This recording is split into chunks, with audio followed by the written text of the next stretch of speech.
আয় মাঝা দেখ পারাই না যে এত বড় একটা ইউটিউবারের সাথে দেখা করবো আমরা কোনোদিনও ভাবিনি। আজকে সকাল সকাল একটু ঘুমে থেকে উঠলাম, কারণ আজকে আমরা একখানে যাবো। ওই জায়গা যাবার নিকা বন্ধুরে নিয়ে নিলাম। আজকে আমরা আইডা যাবো না, বন্ধুরা R15 নিয়ে যাবো। বন্ধুরা R15টা নতুনই মডিফাই করছে, দেখতেছেন মজার একদম লুক নিয়ে আইছে একটা। বন্ধুরা R15টা মেলা দিন ধরে গোসল দো না, এই জন্য আই কইলাম গাড়িটা একটু ধুয়ে নেও। অনেকে বিশ্বাস যাবো না, এটা R15। এই দেখো ট্যাঙ্কির মধ্যে কি লেখা আছে, নাম হ্যায় বুল্লা। তোমরা বিশ্বাস না গেলে কিছু করার নাই, এই জন্য ফটাফট গাড়িটা ধুয়ে নিয়ে আমরা জলদি জলদি যাবো সেখানে। আর তোমরা তো কই নাই যে আজকে কোনে যাবো।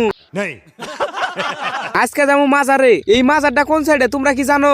নেই না জানে থাকলে আমি কই দিতেছি। জলদি বল। তোমরা যদি গণ্যগর বা জলস্বর আশপাশ থাকো তাহলে তোমরা ধোমের ঘাট চিনবে। নেই সেই ধোমের ঘাটে একটু সাইডে পাগলা বাসার নাম, এই মাজার আজকে আমরা আইছি। আর এনে আয়া দেখি দোহানের কামটা আরম্ভ হয়ে গেছে গা। মাসে গাড়িতে গাড়িতে দোহানের মালটা নামতাইছে, সেই জন্য আমি আর আমার ফেরে নাইছি দেখবার নিগে যে দোহানটা রইতেছে না নাই। আর এনে আয়া দেখি 3 দিন আগে দেখি দুনিয়ার দোহান আয়া পড়ছে। তোমরাও আয়া পড়ো।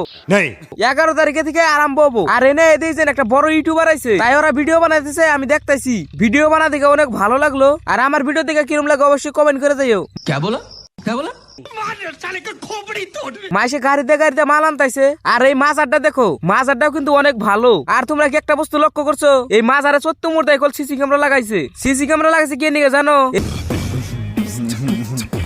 মাজারের সামনে অনেক মানুষ হয়ে যায়, আর অনেক মানুষ হলে তো হাল্লা ছিলে লাগবে। এই জন্য এটা লাগাইছে যেন কোনো মানুষের দিকদারি না হয় বা কোনো নারাইটারে যেন ঝগড়া না হয়। আর আজকের মিনি ব্লগটা কিরম লাগলো অবশ্যই কমেন্ট করে যাইও, অবশ্যই লাইক করে দিও। আর এটা নিয়ে নতুন একটা বড় ব্লগ আইতেছে আমার ইউটিউব চ্যানেলে। আর যারা যারা আমার ইউটিউব চ্যানেলের নাম জানো না, তোমরা ইউটিউবে সার্চ করো যে মিনি ব্লগ, আমার চ্যানেলে আই পড়বো, অবশ্যই সাবস্ক্রাইব করে দিও। আর আজকের মতো ভাই ভাই সবাই ভালো থাকো।